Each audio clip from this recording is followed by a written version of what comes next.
So we have a number of schemes that are all connected under the veteran recruitment umbrella, designed to give veterans easier access points into the industry and also to support our members with the costs of their training. So any of our members, if they recruit a veteran who's left the forces within the past 5 years, and that veteran wants to train as a scaffolder, the NAC will cover the entire cost of that training, which tends to range from between £3,500, sometimes up to £4,000. And the NAC will cover the entire cost of that training for the member. That's a really strong area that we feel that we can recruit people from. We should look after those veterans once they come out of the armed forces. There's no reason why they cannot do anything within our industry. They're highly trained individuals, and they're the sort of individuals that we would want in our industry. Coming out of the army was quite daunting. From being in from such a young age, you don't really know what it's like. So the army was my first job, and the job I'm in now is my second job. So yeah, it was terrifying. I've got family to support. If you think about the money that you're on as well in the army, you've got to try and match it or as close to. So yeah, it's quite challenging. I had qualifications from school. I had 11 GCSEs, but from joining the forces at the age of 16, I didn't have any further qualifications, no A-levels, no university degree, no apprenticeship to fall back on. And a friend recommended scaffolding to me, said that you could earn good money, even starting from the bottom of the industry as a scaffold labourer, and there's lots of opportunities for you to grow. So when I left, I initially found myself in a job with not a lot of career progression. I was always interested in a career or trade in the construction industry. I didn't realise how diverse the industry was. There's many different avenues you can go down, not necessarily just on the tools. You can be driver, negotiator, estimator, designer, and many other different roles within the industry.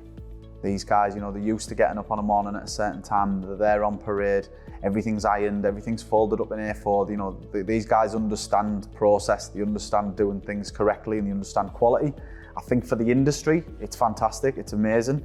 We need to take on more veterans. Sometimes they come with HGV qualifications where the Army's had them driving tracked vehicles.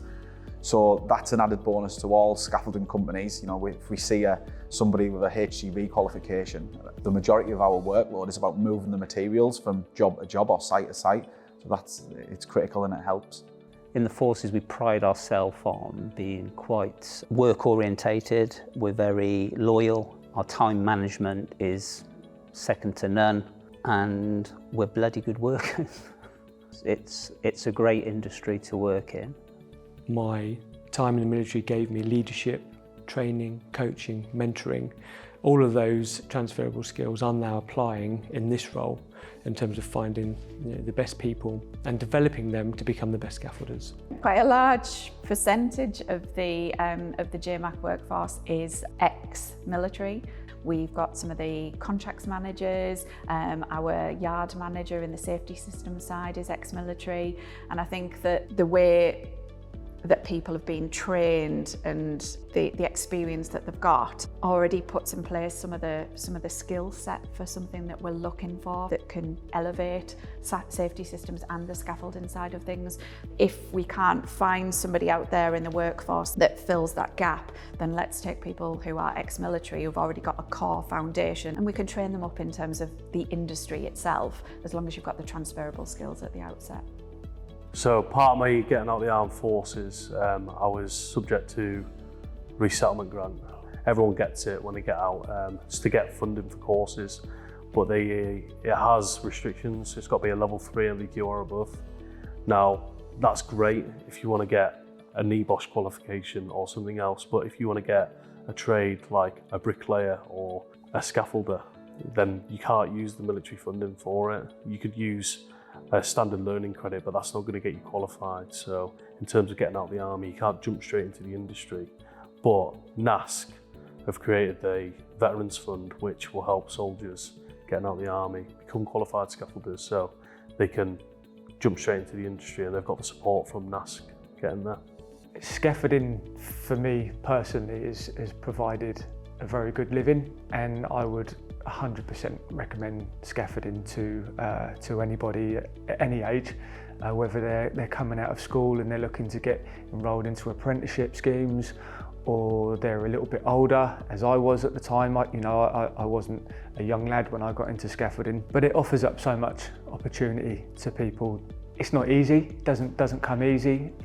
It's not just for the taking. You have to work hard for it, but it's all achievable, very, very achievable.